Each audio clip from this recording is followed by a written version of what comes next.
Good evening. My name is Peter Meehan, and I'm the President and Vice Chancellor of St. Jerome's University.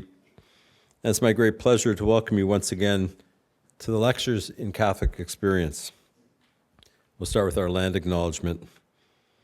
We acknowledge with respect that St. Jerome's University and the University of Waterloo reside and operate on the traditional territory of the Attawandaron, Anishinaabe, and Haudenosaunee peoples.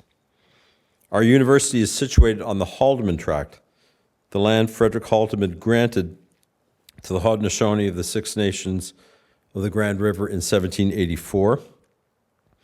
And that includes 10 kilometers on both sides of the Grand River and extends from its source to Lake Erie.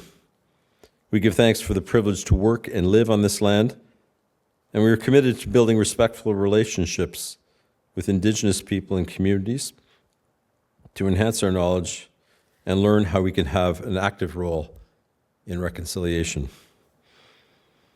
I'll just say something about the Lectures in Catholic Experience. Since 1982, St. Jerome's has offered Lectures in Catholic Experience to our local community, providing opportunities for us to engage with the critical issues of our times. We have invited scholars, activists, experts, and religious leaders to address subjects including religion and politics, spirituality, ecological responsibility, religious pluralism, ecumenism, interfaith dialogue, religion, and the media, among others. This year's theme for the series, Solidarity in a Time of Solitudes, brings together a series of talks by academics and practitioners who help us to understand the potential for solidarity in a time of solitudes. Our speakers this year will challenge us to think about a religion of the heart that may not appear in a church pew, remind us of the potential for sport to bridge difference, surprise us with the potential of interfaith dialogue on a university campus, inform our understanding of religion and political polarization, speak to the past, present, and future of a synodal church, as we'll hear tonight, and emphasize our collective obligation to people on the margins. Now something about this evening's talk.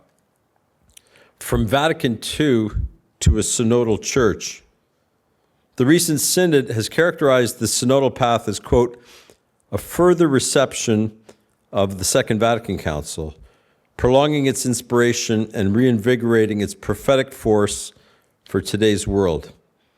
And it's also been put more plainly as, quote, walking together in the spirit of Vatican II. In this evening's talk, Professor Clifford will explore how the seeds of synodality planted 60 years ago have been growing and are now called to bear fruit.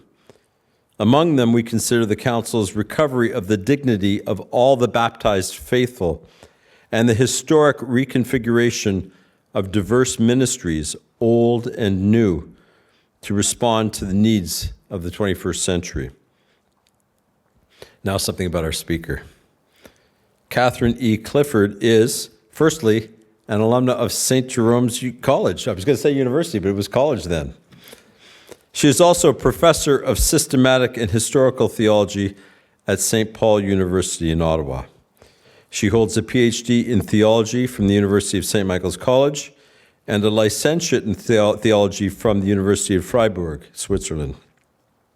Her teaching, research, and publications are in the areas of ecclesiology, ecumenism, and the history of the Second Vatican Council, with a particular emphasis on understanding the conversion and renewal of the churches, the development of doctrine, and the unity and diversity of Christian communities. She's a member of the Methodist-Roman Catholic International Commission, and her publications include the Oxford Handbook on Vatican II, released in 2023, co-edited with another speaker from our series, Massimo Fagioli. Keys to the Council in 2012, co-authored with Richard Gaillardi. And Decoding Vatican II, Interpretation and Ongoing Reception in 2014. Please join me in welcoming Professor Catherine Clifford.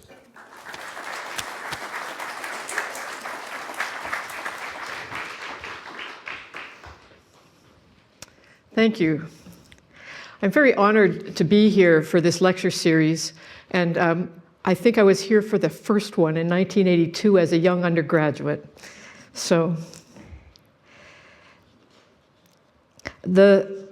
I want to share some thoughts with you this evening on what we've just experienced as a synodal process in the life of the church, whose theme was, for a synodal church, communion, participation, and mission.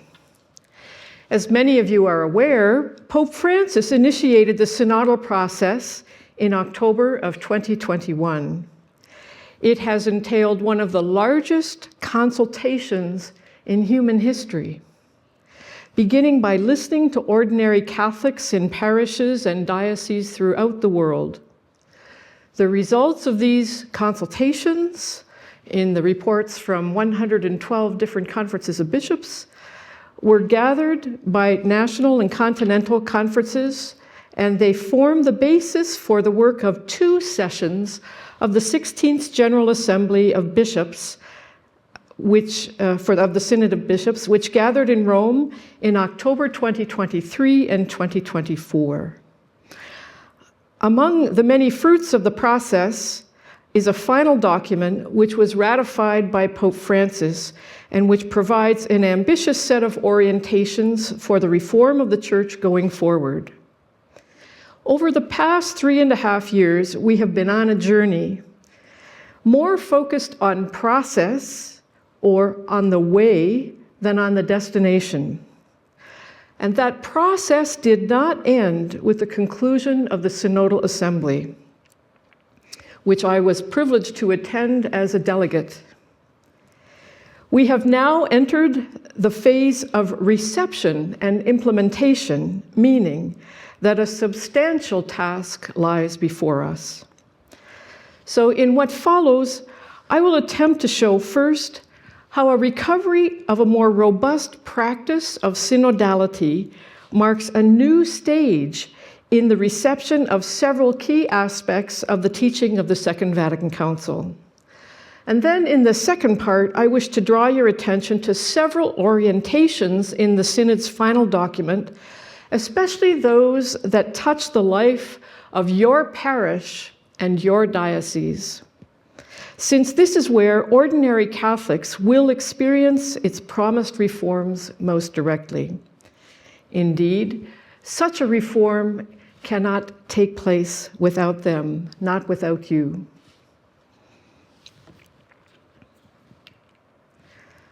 So, let's go back to the Second Vatican Council.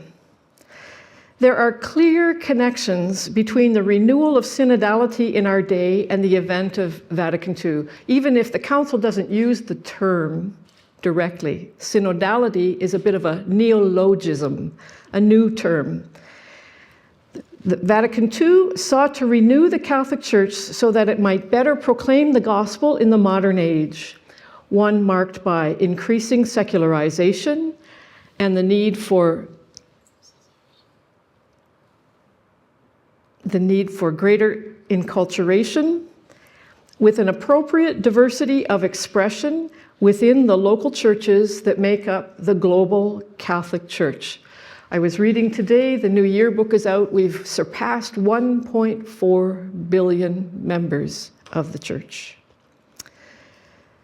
When Pope John XXIII announced his intention to convene an ecumenica synodo, an ecumenical synod is the word he used, he was not only mindful of his ministry as the pastor of the whole Catholic Church, but of the responsibility that he also shared with all other bishops as pastors of local churches. He also announced his intention to organize a synod for the Church in the city of Rome. On January 25, 1959, during a celebration of the Week of Prayer for Christian Unity in the Basilica of St. Paul outside the walls, he called for the celebration of both a diocesan synod for the city of Rome and a general council for the whole Catholic Church.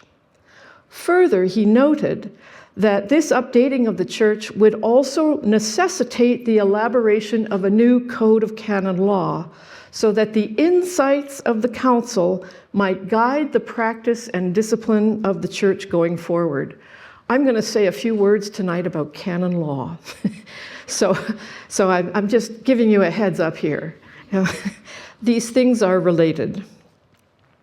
From October 2021 to 2024, these multiple dimensions, the local churches, the various continental regions in their diversity, the Synod of Bishops called to advise the Bishop of Rome on matters of concern to the whole Church, and an updating of the Code of Canon Law have all been the subject of the reflection by the Synod of Bishops as it sought to discern how we might become a church that listens, that discerns together, a church where all the baptized are full, conscious, active participants, co-responsible agents in its mission of witnessing to the gospel. The synthesis report from the first session of the Synod did not hesitate to characterize this process, as Peter just reminded us, as a further reception of the council, prolonging its inspiration and reinvigorating its prophetic force for today's world.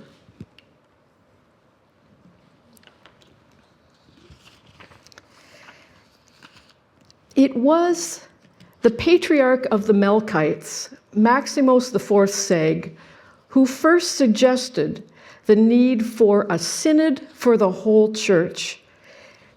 On November 6, 1963, in the second session of the council, during the debate of a schema or a draft text on the episcopal office and the governance of dioceses. That draft text would form the basis of what became Vatican II's decree on the pastoral office of bishops, Christus Dominus. No one in the world, said the patriarch, can govern an institution as large as the universal church, where the interests of Christianity in the whole world are at play, without what he called a synodos endemusa, a permanent council to support the exercise of papal primacy. Maximos IV maintained that the schema's timid proposals for the participation of local bishops in councils of the Roman dicasteries would be an inadequate response to the question of shared governance or collegiality. The times, he said, demanded a new solution, one more suited to contemporary needs and responding to sound theological principles. So, at the initiative of Pope Paul VI, the International Synod of Bishops was established on September 15, 1965, even before the promulgation of the decree Christus Dominus. And that document envisions the Synod of Bishops as a representative body of bishops from different parts of the world to render assistance to the Pope, manifesting their communion and participation in the care of the whole Church. Indeed, the experience of the Second Vatican Council had impressed upon the Pope the value of the bishops' collaboration in carrying out what he called the very heavy responsibility entrusted to him as pastor of the whole Church. Addressing the Council Fathers in November 1964, at the conclusion of the third session, he spoke of the consolation of their presence, the help of their wisdom, the support of their counsel, and the voice of their authority. The experience of the whole College of Bishops gathered for that Holy Synod, the Second Vatican Council, enabled him to say with confidence that the Council's, that the teaching authority of the College of Bishops in no way diminished his primatial authority. The witness of their collegial collaboration was necessary to better reflect the essential nature of the whole Church as a communion. Pope Paul envisioned the Synod as a response to the wishes expressed by the Council Fathers and a continuance of the Council. It was to be a permanent council, gathering representatives of the whole Catholic episcopate to offer effective advice to the Pope. He acknowledged that it might be improved upon with the passing of time and come to serve as a deliberative body, in which case the role of the Bishop of Rome would be to ratify the decisions of the Synod. Yet for a half century, the form of the Synod remained virtually unchanged. Pope Benedict XVI made some minor adjustments, giving the bishops more opportunities to speak in plenary sessions. But for all intents and purposes, the International Synod of Bishops remained largely an extension of the papacy, with the popes establishing its agenda and writing post-synodal documents that more or less reflected the bishop's proposals.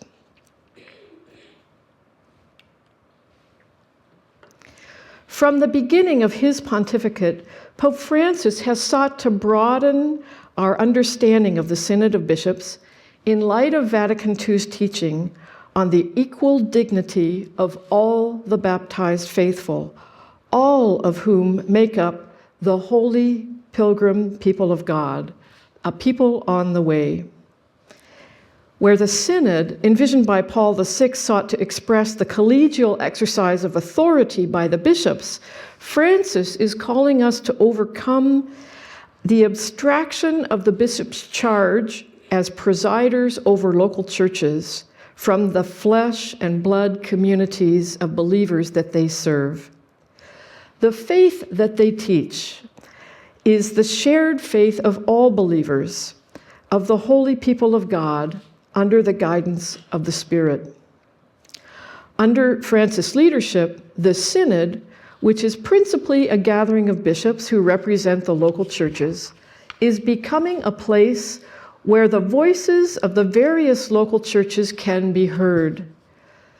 The multiplicity of their voices reflects the Catholicity of the whole church. And I can tell you, if I was sharing with people over dinner this evening, to sit at a table at the Synod and listen to people from every continent and all these different countries, you hear it's an experience of Catholicity in the Synod itself. Pope Francis has sought to improve the Synod's way of proceeding to better serve the needs of the global church in our time, making it a more effective forum for dialogue and cooperation among bishops themselves and with the Bishop of Rome. With the publication of the Apostolic Constitution, Episcopalis Communio, in 2018, updating the procedures for the International Synod, Francis has made the consultation of the people of God in the local churches an essential feature of the synodal process prior to any assembly of bishops. The effect of this measure is to emphasize and renew the inseparable bond between the bishop and his people. While bishops are called to serve and to preside over the life of a local church, responsibility for the mission of the church resides with all the baptized, a traditional insight that the Second Vatican Council set before us in its understanding of the church as a communion of those incorporated into Christ through the sacraments of Christian initiation, and all of whom participate in the offices of Christ as priest, prophet, and king. By insisting on the need for ongoing consultation, Pope Francis has invited Catholics to recover a practice of the early church, which recognized that discernment and decision-making in matters that concern the life and mission of the church is not the sole responsibility of bishops. This principle is reflected in Vatican II's teaching on the baptized Christian faithful. The dogmatic constitution on the Church, Lumen Gentium, notes that thanks to their participation in the prophetic office of Christ, the gospel is proclaimed not only through the hierarchy who teach in his name and power, but also through the laity whom he constitutes as witnesses and equips with an understanding of faith, the sensus fidei, and the grace of speech, precisely so that the power of the gospel may shine forth in the daily life of their family and society. For this reason, also, the Council teaches that bishops must, and I'm quoting, willingly make use of the prudent counsel of experienced and competent laypersons to arrive at sound decisions. They cannot properly exercise their pastoral teaching office in isolation from the competencies and charisms of all the baptized. Rather, they must be attentive to the voice of God speaking in and through the community of those who've been anointed with the Holy Spirit. To serve in a synodal church, a wise pastor must develop good listening skills. At the same time, laypersons, far from remaining passive recipients of clerical ministrations, have an essential responsibility and a duty to express their views in matters relating to the good of the church, sharing their knowledge, competence, or authority, each according to their unique gifts for the good of all. They must learn to speak with integrity and humility and find meaningful ways of contributing to the common search for what is good and true, as together we seek to advance the cause of the gospel. When this pooling of gifts and the wisdom of the whole community is realized, it becomes easier to build consensus and a shared sense of responsibility. So I cite here at length from Lumen Gentium. From this familiar relationship between laity and pastors, many advantages for the church can be expected. For in this way, there is strengthened in the laity a sense of their own responsibility. Their enthusiasm is fired, and the strengths of the laity are joined to the work of the pastors. The pastors, for their part, helped by the experience of the laity, are able to make clearer and more suitable decisions in both spiritual and temporal affairs. In this way, the whole church, strengthened by all its members, is able more effectively to carry out its mission in the life of the world. So this is also the purpose of the synod, and the purpose of learning to practice synodality is to enable the church to better live its mission. Listening to the simple faith of ordinary Christians and relying on their competencies, gifts, and charisms takes nothing away from the authority that is proper to the bishops. When the Christian community operates in a synodal manner, processes of decision-making are more effective, enhancing genuine authority. Vatican II recalled the ancient teaching concerning the sense of faith that is given to all the baptized through the anointing of the Holy Spirit at baptism, our participation in the prophetic office of Christ. Our faith in the Holy Spirit's guidance of the whole church is reflected in this conviction that all those who sincerely seek to follow Christ are blessed with an innate capacity to recognize the truth of the gospel. This sense of faith is a form of practical wisdom. It's what Pope Francis has called a nose for the gospel. The aim of consulting the faithful is to discern the consensus of faith, a sure sign of the Spirit's guidance. It was this conviction that the whole church is guided by the Spirit, which led bishops in the early church to consult both clergy and people before taking important decisions in all matters concerning the life and practice of the whole community. This same principle was expressed in the common adage of the Middle Ages, quod omnis tangit ab omnibus tractare debet, which, translated loosely, requires that anything affecting all the members ought to be considered and approved by all.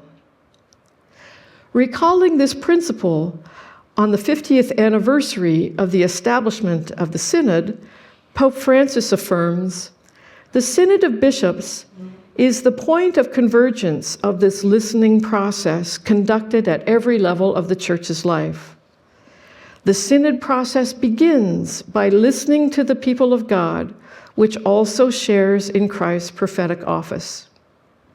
And so, the presence of non-episcopal delegates at the International Synod these last 2 years, lay and religious men and women, presbyters and deacons, as full participants in the Synod deliberations, was intended to signify a continuity between that broad consultation of the people of God and the gathering of bishops in this extended process. All of us were deeply mindful of the need to reflect and witness faithfully to the living faith of the people of God in our local churches.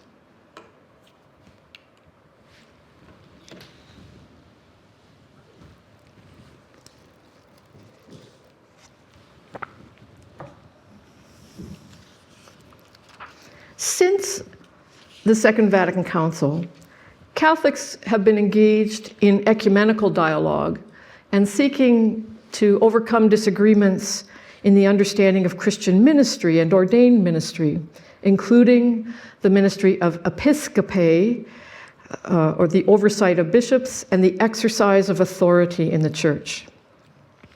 Those studies have led to a strong consensus concerning a recurrent structure in the Church. This insight can be traced to the earliest studies of faith and order from 1927, an ecumenical group of theologians which still works today, and since Vatican II has included the participation of Catholic theologians. This principle was proposed as a guiding principle for the renewal and reform of the churches over 40 years ago in the historic convergence document of the Faith and Order Commission, Baptism, Eucharist, and Ministry. And it was reaffirmed in the 2013 document, The Church Towards a Common Vision. Simply stated, all ministry in the Church needs to be exercised in ways that are personal, collegial, and communal. Or again, the exercise of authority and the practices of decision-making must engage one, some, and all. This principle is echoed in the final document from the Synod on Synodality. The Bishop of Rome, the College of Bishops, the whole people of God. Or in each local church, the bishops, the collegial gathering of all those in ministry, and the baptized faithful. Over the past millennium, Catholicism has placed a strong emphasis on the personal dimension of leadership in the exercise of authority, leading us to an unbalanced monarchical image of the papacy and an unfortunate estrangement between the ordained and the lay faithful. Since Vatican II, there's been a renewal in the collegial dimension of ministry with greater collaboration between the bishops and the Bishop of Rome, or the local bishop and the College of Presbyters in a diocese. Both the Synod of Bishops and the National Conferences of Bishops were established to foster greater collaboration at this level. At the diocesan level, individual bishops seek the counsel of the Presbyteral Council and the College of Consultors. However, when it comes to structures that reflect the communal dimension of ministry, intended to foster the active engagement of the baptized faithful, we see that Catholic practice has remained very weak. Since Vatican II, we've been very slow to implement the provisions established in the Code of Canon Law for the meaningful participation of the laity in decision-making, including parish and diocesan pastoral councils, regular synods, or provincial and plenary councils at the regional level. I talk about the synod to anybody who wants to listen to me these days. And the last time I spoke with a group in Gatineau, Quebec, there was a gentleman in the crowd and he stood up, he said, "I used to chair the parish pastoral council. I don't ever want to do that again." They're not working really well.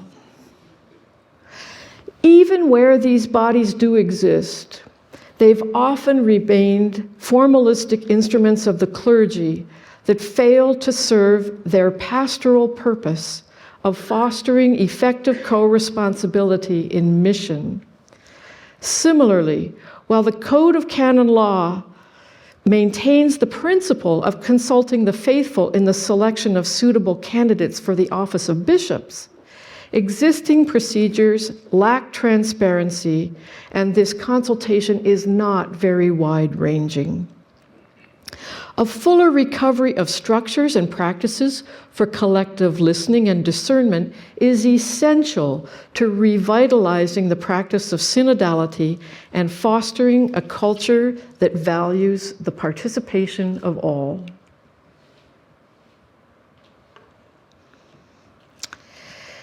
In the teaching of Vatican II, it is baptism that grounds the right and duty of all the faithful to participate in structures of discernment and decision-making in the life of the Church. Pope Francis drew our attention to this priority in the address he delivered at the outset of the synodal process in October 2021.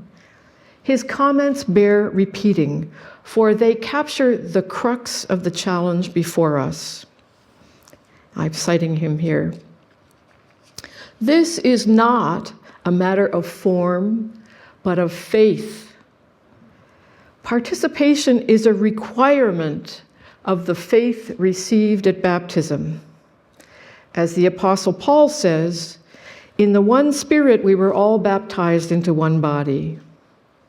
In the Church, everything starts with baptism. Baptism, the source of our life, gives rise to the equal dignity of the children of God, albeit in the diversity of ministries and charisms. Consequently, all the baptized are called to take part in the Church's life and mission. Without real participation by the people of God, talk about communion risks remaining a devout wish. In this regard, we have taken some steps forward, but a certain difficulty remains. Francis says, we must acknowledge the frustration and impatience felt by many pastoral workers, members of diocesan and parish consultative bodies, and women who frequently remain on the fringes. Enabling everyone to participate is an essential ecclesial duty. All the baptized, for baptism is our identity card. So, if there's a message I hope you'll take home with you tonight, I hope you will remember that the renewed experience of synodality we've begun to experience in the past 3.5 years is not to remain a one-off. This historic multi-year process is to be a starting point, a launching pad for a new and more lively experience of ecclesial life, setting the whole Church on a new trajectory. The aim of the Synod on Synodality is to enable this consultative and dialogical ethos to take root and become the modus vivendi et operandi, our way of living and operating at every level of ecclesial life going forward. Our participation in the consultative process and the Synod's new way of proceeding, symbolized here by the participation of non-episcopal delegates seated at round tables on equal footing with patriarchs, cardinals, and bishops, has been a learning experience, an apprenticeship in collective discernment.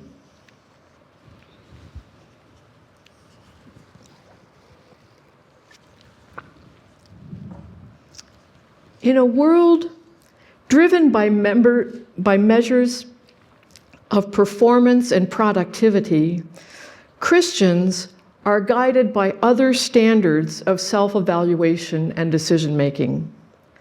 The approach of conversation in the Spirit that we adopted in the synodal process, and that's the reason for our sitting at the round tables here, in this process, the strong are unable to dominate and introverts are heard.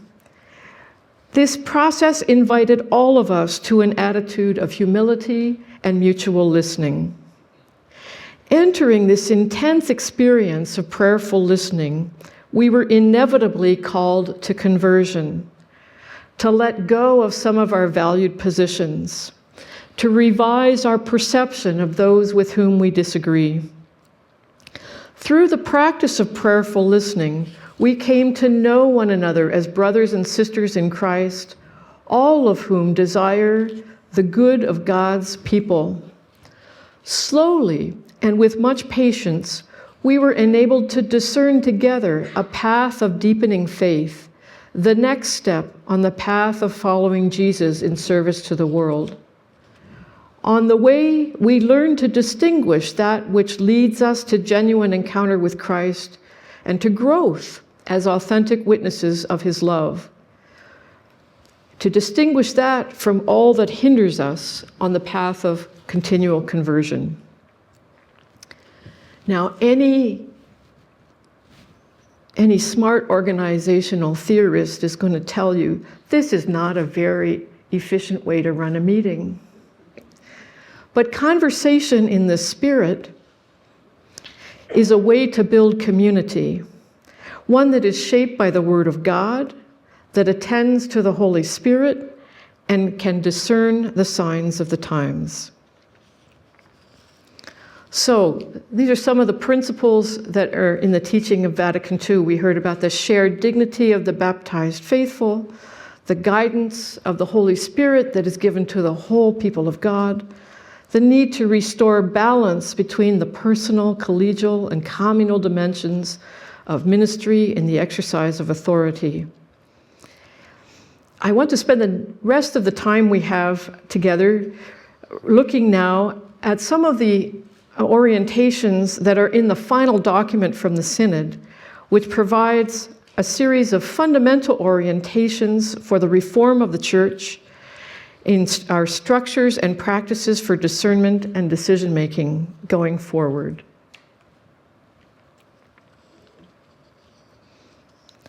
One of the most significant orientations of the final document is its insistence on the necessity of a culture and practice of transparency, accountability, and ongoing evaluation.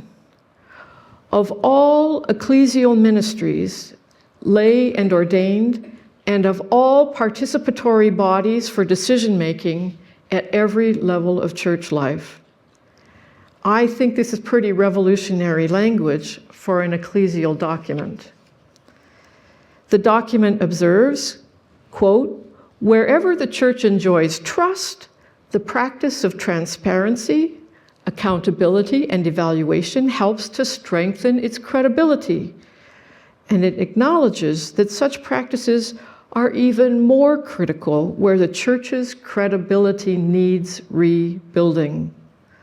This is especially true in light of institutional failures to protect minors and vulnerable persons from sexual abuse and other abuses of power. The document goes on to say that developing practices of transparency, accountability, and evaluation must not be limited to matters of safeguarding or financial abuse, but must extend to every action of the Church at all levels, including, and here I quote again, the lifestyle of pastors, pastoral planning, methods of evaluation, the way the Church respects human dignity, for example, in regard to the working conditions within its institutions. Do our employees earn a just wage?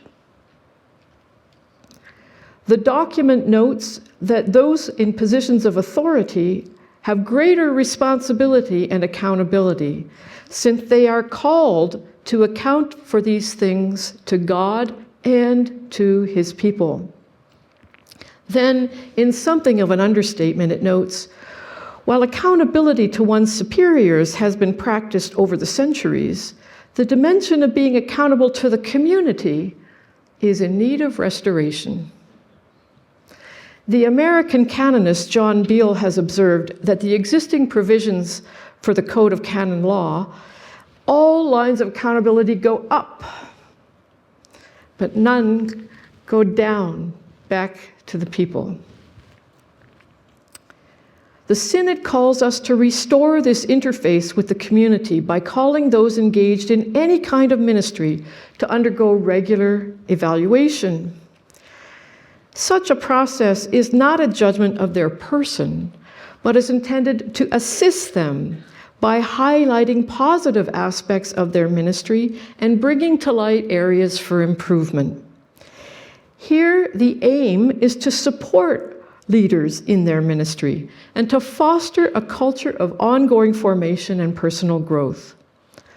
Local churches and their groupings, or dioceses, ecclesiastical provinces, regional assemblies, conferences of bishops, are urged to put in place effective practices for regular performance reviews, drawing from existing best practices in civil society and to be conducted in a synodal style.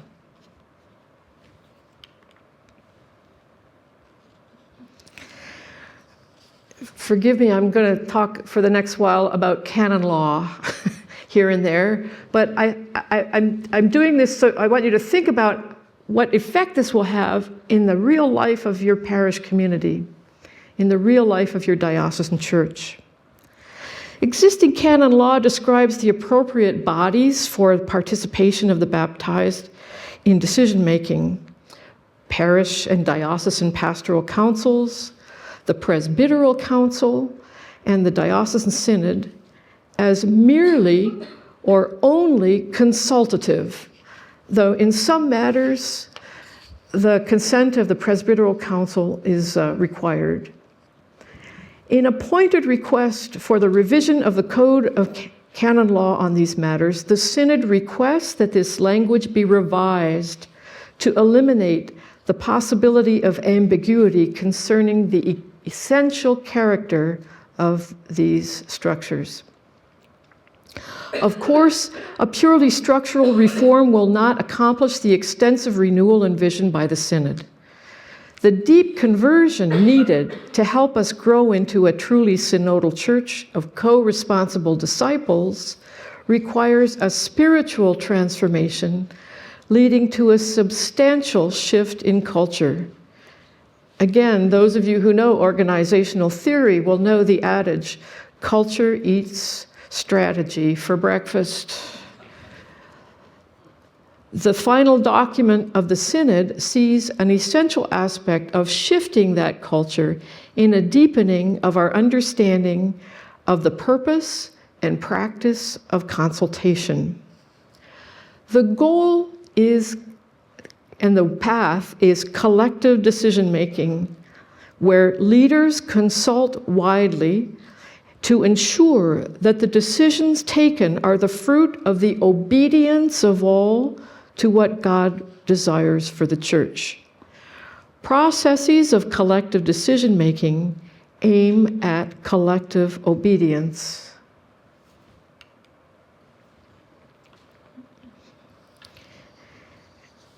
and that obedience is to the Word of God, to the gospel.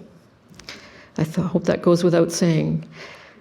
Catholics have been operating for too long with a false dichotomy between the hierarchy, bishops and pastors, who must, it's part of their ministry, they ultimately take the best decision possible for the good of a community, and the members of the community, as if these two authorities are somehow mutually opposed and destined to work at cross purposes. The final document observes, it's not appropriate to set the consultative and deliberative elements involved in reaching a decision in opposition to each other. In the Church, the deliberative element is undertaken with the help of all.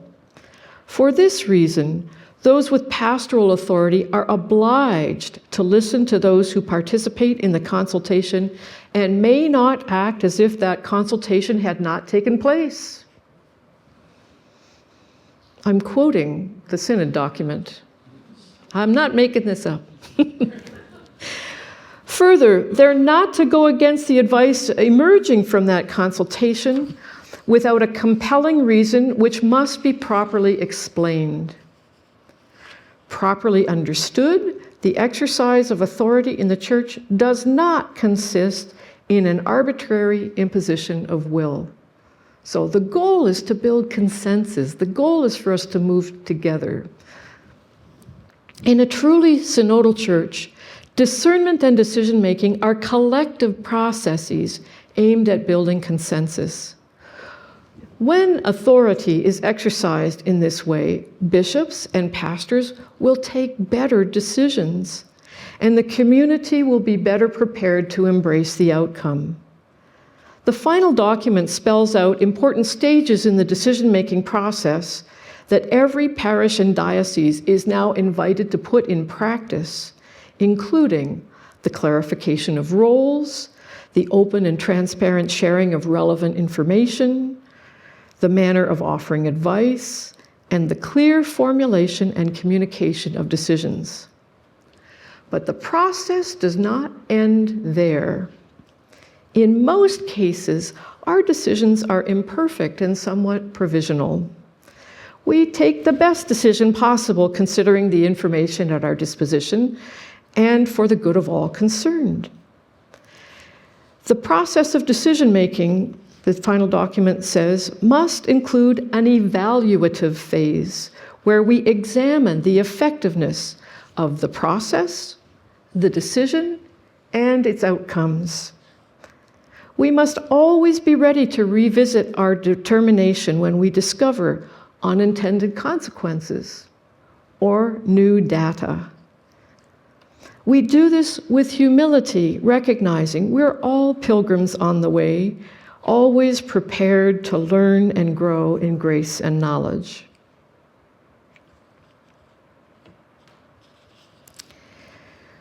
When speaking of these bodies where the baptized faithful can actively contribute to processes of decision-making in the Church, parish and diocesan councils, finance councils, the presbyteral council, diocesan synods, the final document insists that they be made mandatory. In the existing Code of Canon Law, parish councils are facultative, meaning that their implementation is left to the discretion of the bishop and the parish pastor. Similarly, it's left to the discretion of the bishop to determine the opportunity and frequency of holding a diocesan synod. The Diocesan Pastoral Council, a required structure intended to advise the bishop on the development of a diocesan pastoral plan, is to be convoked at least once a year. And while the Presbyteral Council is required for the bishop to consult his fellow priests as assistants and counselors, the canons do not indicate any required frequency for its meeting. So the final document of the Synod observes that far too often the implementation of these structures has been lacking or carried out in such a way as to remain formalistic. The Diocesan Synod remains one of the least developed instruments for participation of the baptized in the life of the church. I was shocked by this, there was but a single mention of the diocesan synod in the two working documents, the Instrumentum Laboris, that was the base text, the working document for the two sessions of the Assembly of the Synod. How, I wondered, can we be a synodal church without a synod?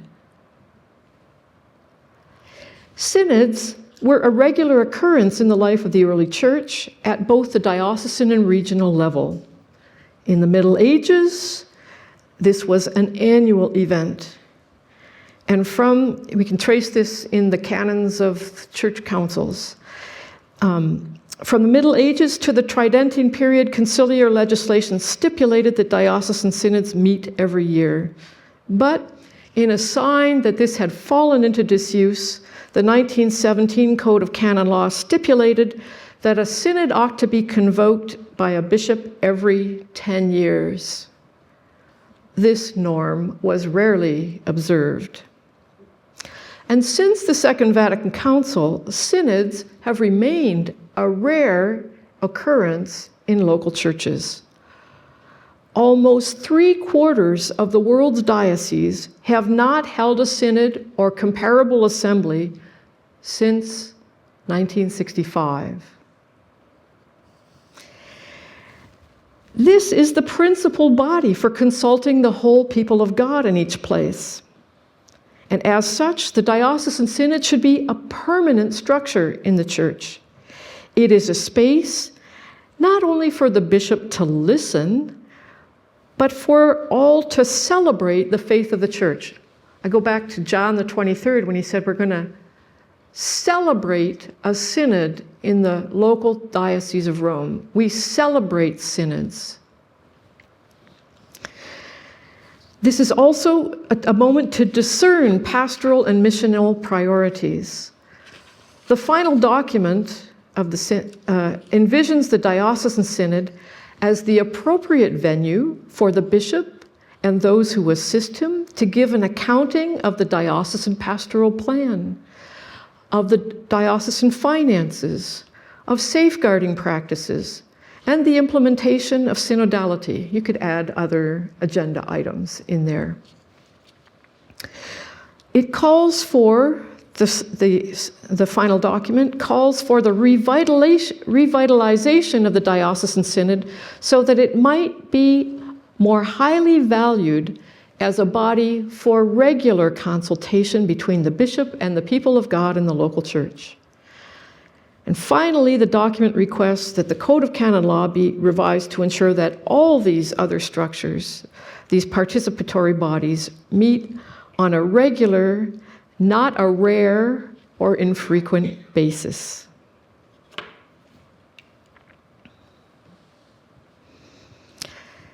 The final document concludes with a substantial discussion of the importance of formation, including new models of lifelong formation for all those in ministry, new models of a more integrated form of seminary life. We've asked the Pope to establish a study commission to revise the whole curriculum and the model we have of forming candidates for ministry. It also speaks about the need for to take something like the model of the RCIA that some of you are involved in right now, accompanying men and women who will be received into the church this Easter, when we celebrate Easter, which has a model of accompaniment. And we see this as a model that needs to be expanded so that we accompany and form mature Christians at every stage of life's journey. No graduation after confirmation class.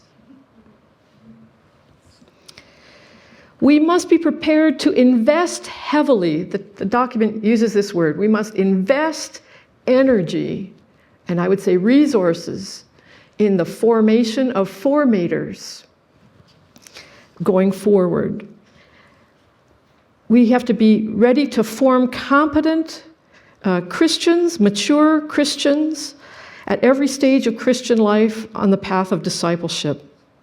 To be a synodal church, our communities must be equipped to form mature and discerning Christians, prophetic witnesses capable of bringing the gospel to a broken world. I could go on. I hope you'll read the document. But think of what this means for our educational institutions. On the 26th of October 2024, Pope Francis added his signature to the final document elaborated in the second session of the 16th Ordinary General Assembly of the Synod of Bishops for a synodal church, communion, participation, and mission. In signing it, he is modeling an exercise of the papacy in a synodal key, effectively conferring a deliberative authority on the conclusions of the synod and on the actions of the synod itself.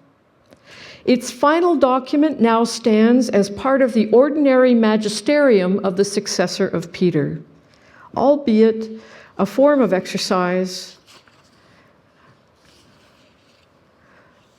of the authentic teaching of the Bishop of Rome that has some novel features, as Francis has said. Now remember, in previous synods, the bishops would come, they would meet, they'd make a whole bunch of proposals, and then they would go home and they would wait for the Pope to produce a document. This is it. We don't have to wait for Francis to write another document. He's been part of the process. He was present at the plenary sessions and the discussions of the synod, and he was followed very, very carefully, the drafting of the document. And so on the final day, we voted, all of us voted, and Francis was there, and we voted on every paragraph. And then he put his signature to it. So it's a really, I think, a historic step forward also in understanding how the synod can function. This concluded an important stage of a synodal process that began with a historic consultation of the people of God in 2021. But as Francis himself has observed, this is by no means the end of the process. The stage of the implementation of the synod's orientations intended to foster the evolution of a more synodal culture at every level of ecclesial life going forward has just begun. In a note accompanying the final document of the synod, Pope Francis writes, "This synodal journey has allowed the Church to read her own experience, to identify steps to live communion, realize participation, and promote the mission entrusted to her by Christ. It now falls to the local churches and bishops' conferences to implement in their different contexts the authoritative proposals contained in the document through the processes of discernment and decision-making provided for by the document itself." So we should use these same processes to discern how we're going to move forward together. As we move forward, bishops will report on the choices made in their local churches concerning the orientations of the final document, also the difficulties encountered and the fruits achieved, encouraging their people to undertake this renewal with courage, creativity, and humility. We can fully expect that many orientations and concrete proposals contained in the final document will be met by further developments in the months ahead, including important revisions in the Code of Canon Law. I urge you today, in your parish, in your diocese, to begin studying the document and exploring how you might put these new ways of proceeding, inspired by the ancient tradition, into practice in the concrete life of your communities. Several days ago, Cardinal Mario Gresh, the General Synod of the Synod Office, issued a letter with the full approval of Pope Francis from his hospital bed. he lays out in that letter a 3-year plan for a phased implementation of the Synod with timelines for experimentation and evaluation, and promising further guidance for the reception of these new orientations. 10 years have passed since Francis shared with his church his deep conviction that it is precisely the path of synodality that God expects of the church in the third millennium. Those of us who were privileged to serve as delegates at the Synodal Assembly are deeply convinced that the world needs the prophetic witness of a church, of a truly synodal church. In conclusion, I invite you to consider these few lines of the final document. Practiced with humility, the synodal style enables the church to be a prophetic voice in today's world. We live in an age marked by ever-increasing inequalities, growing disillusionment with traditional models of governance, disenchantment with the functioning of democracy, increasing autocratic and dictatorial tendencies, and the predominance of a market model without regard for the vulnerability of people and creation. The temptation can be to resolve conflicts by force rather than by dialogue. Authentic practices of synodality enable Christians to be a critical and prophetic voice over and against this prevailing culture. There is much work to be done and no time to waste. I hope you'll find ways to embrace the vision of the Synod where you live. Thank you.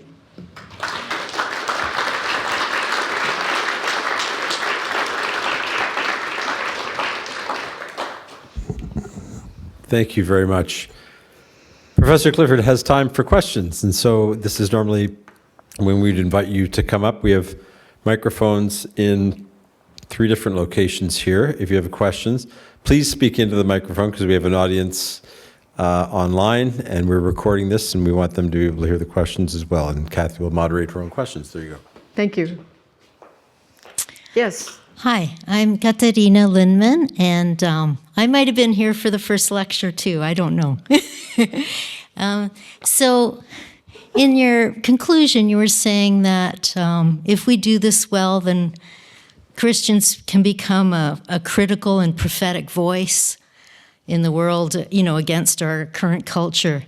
But I'm wondering if we need to also, we're part of this culture. Yes. Will it change the way we actually act and live in the world? How do you see that happening? One should hope so.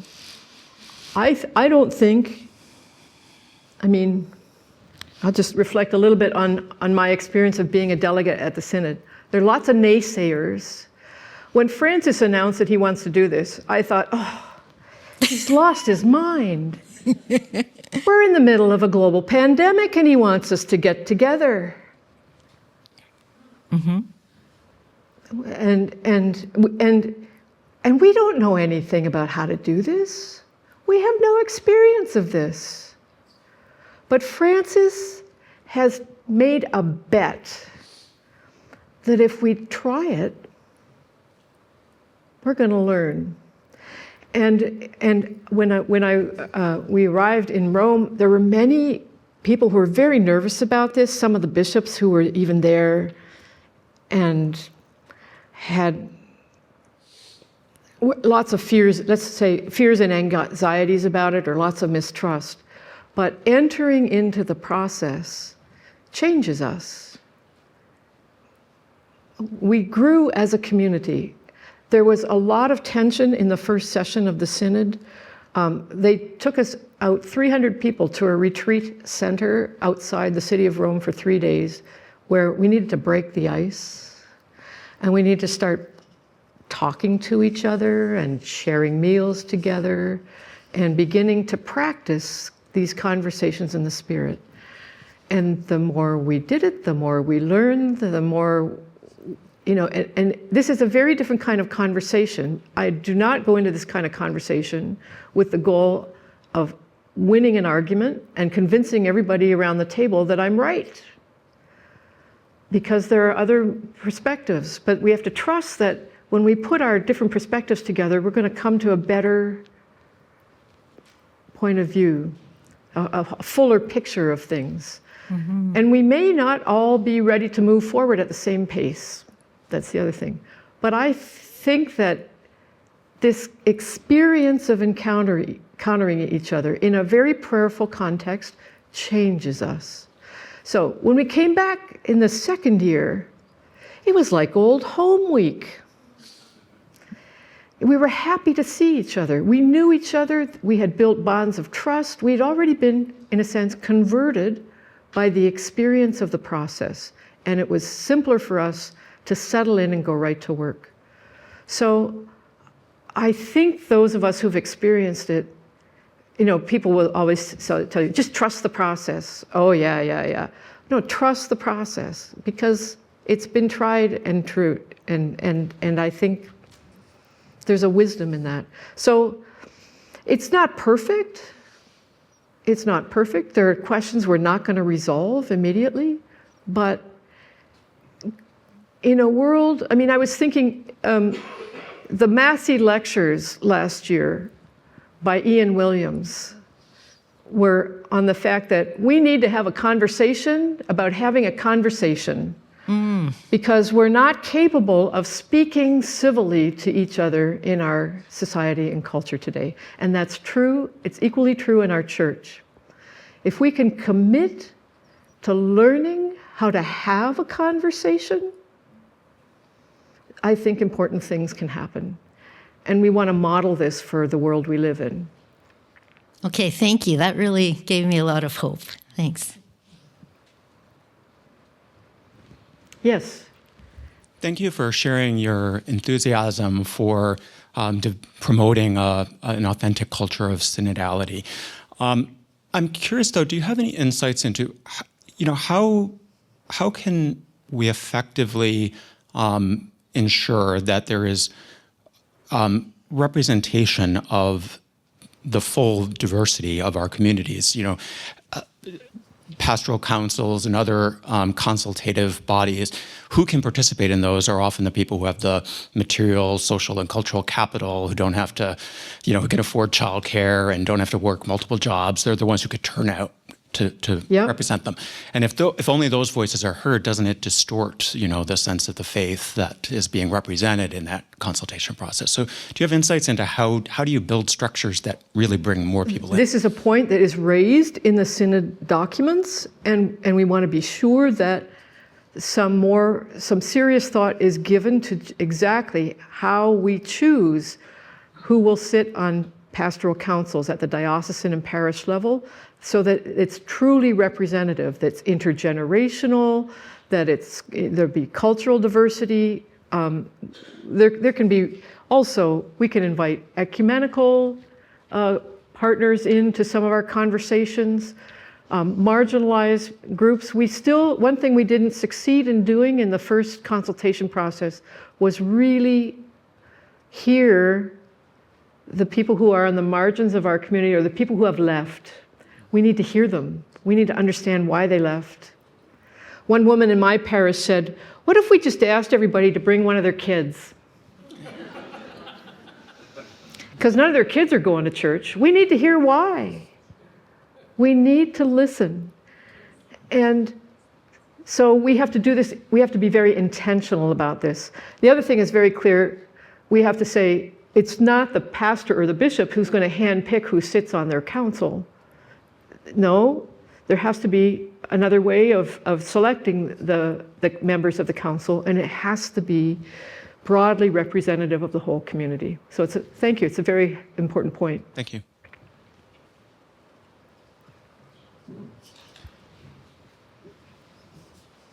So in the middle here, and then come. Yeah, sure. I'll wait.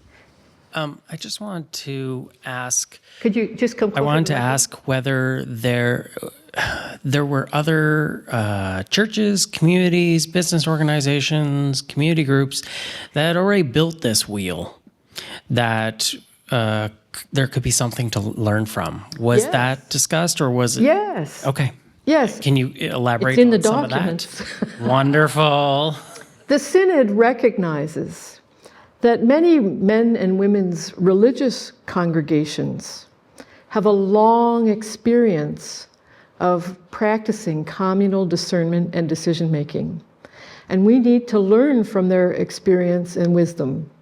So some of the people who can help to guide us, I mean, part of what we're doing in this communal discernment process is we're actually benefiting also from the fruits of Ignatian practices of discernment, from the experience of the Jesuits. We're very fortunate to have a Bishop of Rome today who is a Jesuit, who's wearing a Dominican habit and calls himself Francis.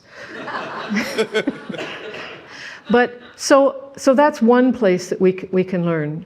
I do think also that we might need some professional people to help us learn some of these skills. People with facilitation skills, people with experience in conflict resolution.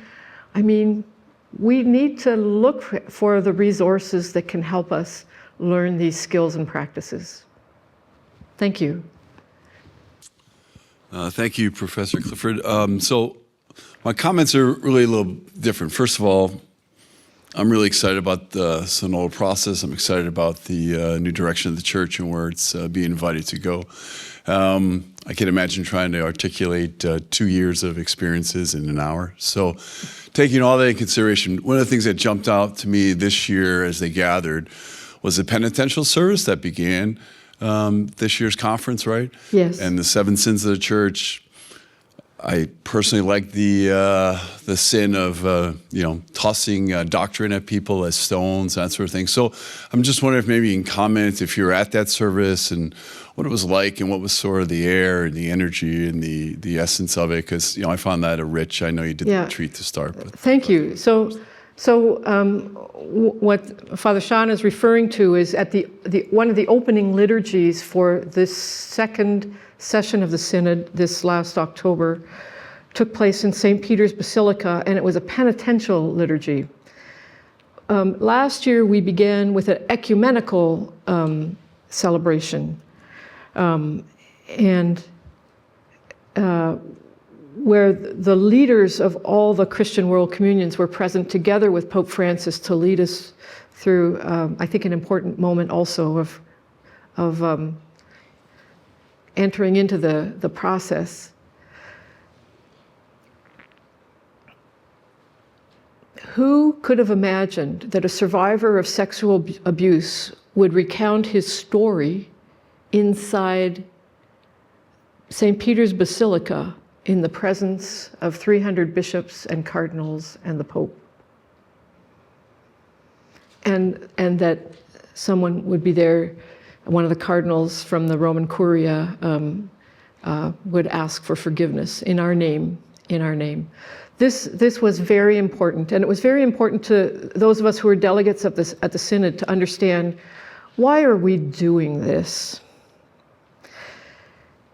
The truth is, we have come to, and we have been in, a crisis of church governance. And I spoke about institutional failures. What we've learned from the sexual abuse crisis, and we're not out of it yet, but that not only are there abusers in our communities, there are abusers in all communities, but that the church leadership and church structures and church governance did not work to protect vulnerable people and children. So this is a failure of church governance. When we're so concerned to protect the institution, we can't protect the people we're intended to serve. So some delegates expressed concern that we hadn't taken the full measure of the note of humility that has to characterize what we are about and what this event was. And I think that's what that liturgy is intended to symbolize. And one of the ecumenical delegates, there were 16 representatives of other Christian world communions who took part in both sessions and were sitting at the tables with us.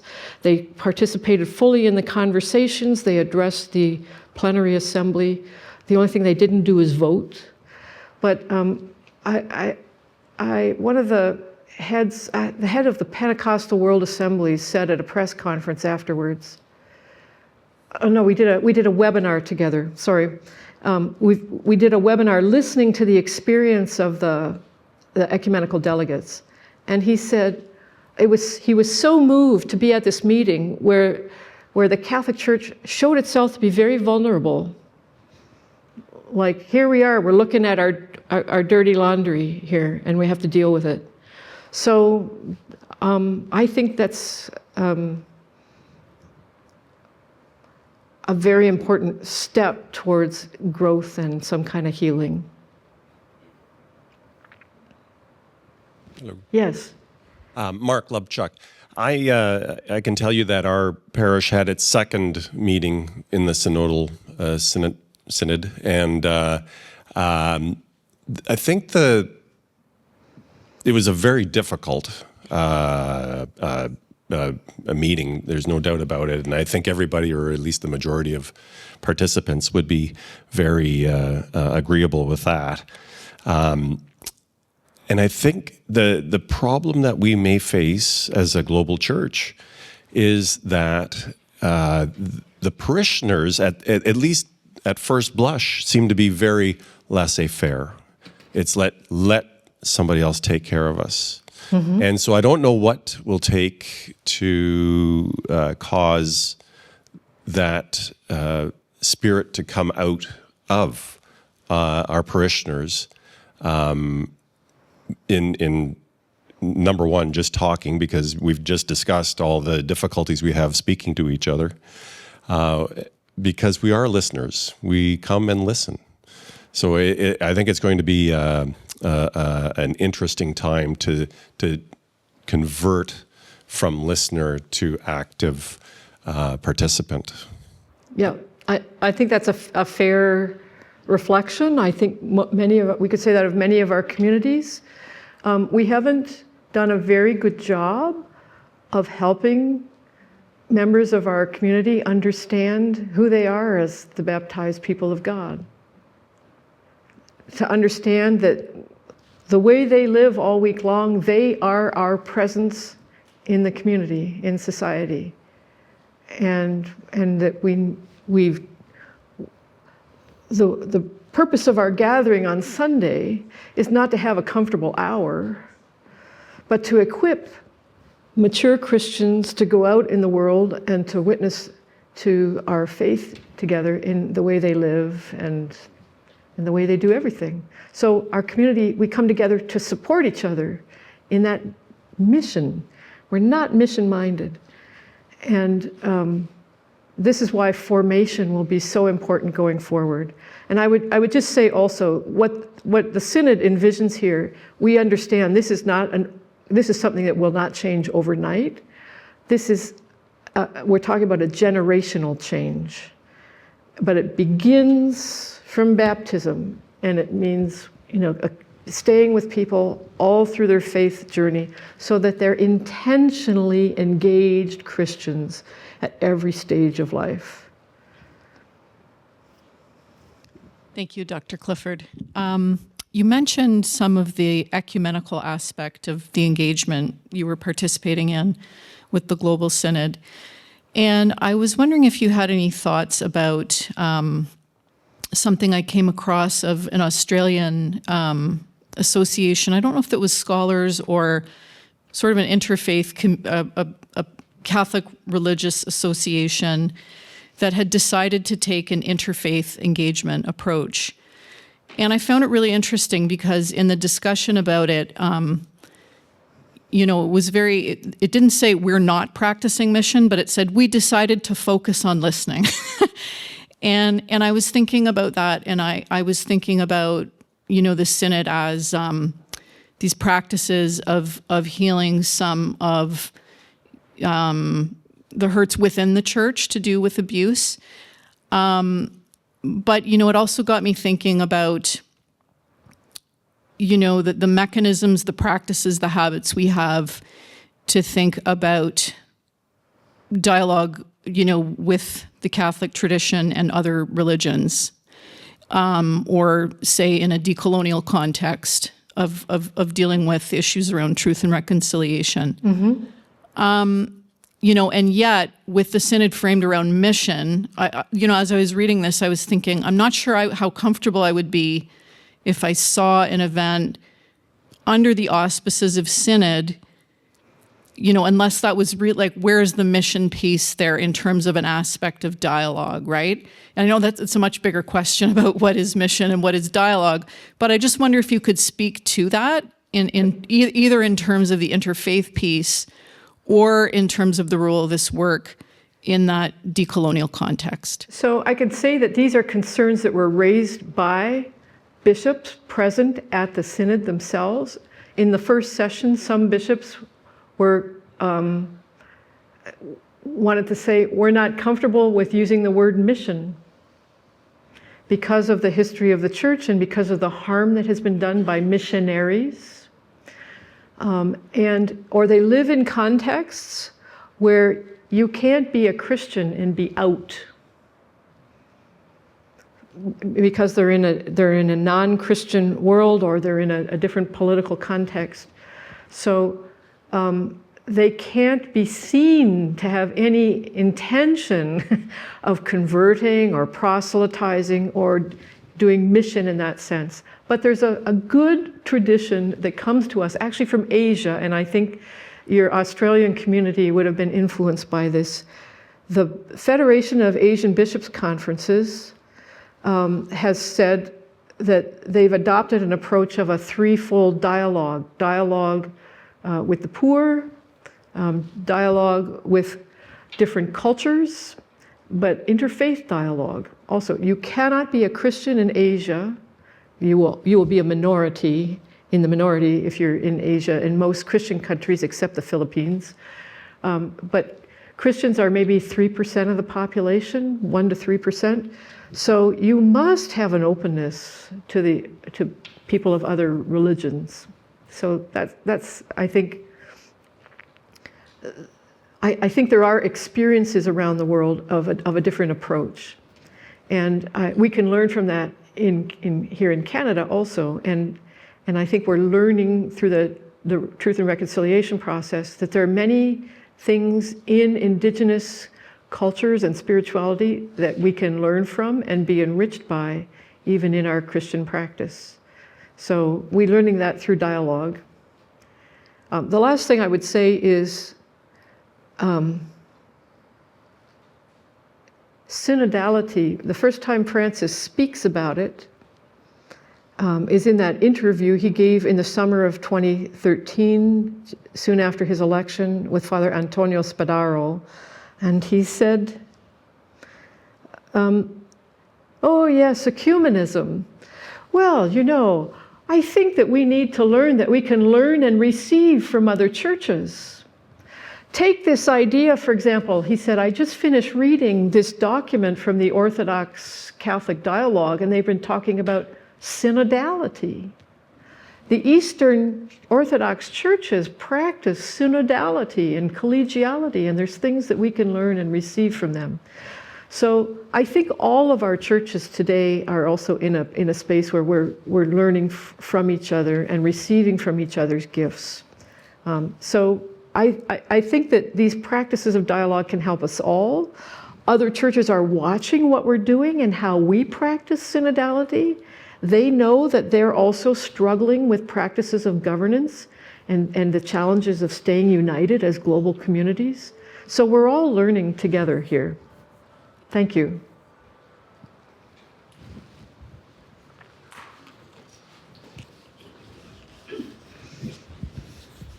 Please join me in thanking Dr. Kathy Clifford. Thank you.